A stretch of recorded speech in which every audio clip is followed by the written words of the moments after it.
about 6 hours after I took that medication. All that food noise that I know so many millions of other people have suffered from. I didn't know that people like yourself, people who haven't suffered from obesity, are not thinking about food all the time.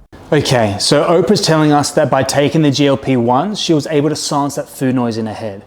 But I think this is a big mistake long term. I think we're all so focused on silencing the alarm that we've forgotten to look for the fire. And I get it. This is super convenient. For me, it was never about the food. It was about weed. I was smoking weed every single day for 5 years. And it wasn't because the weed was loud. It was because I was trying to escape something deeper.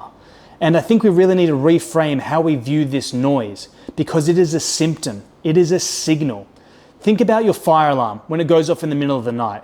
You're not thinking, fuck, this is annoying, I'm just gonna rip out the batteries. You think, where is this fucking fire coming from? I need to deal with this immediately.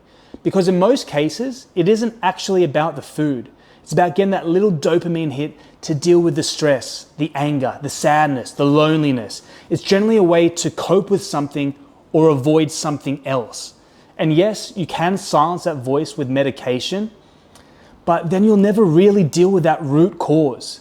And if you don't deal with it, it's only gonna show up somewhere else. And then you're always gonna be reliant on something external to fix what's lying within. So I think the question shouldn't be, how do we silence this noise? It should be, why is this noise so loud? And what is it trying to tell us?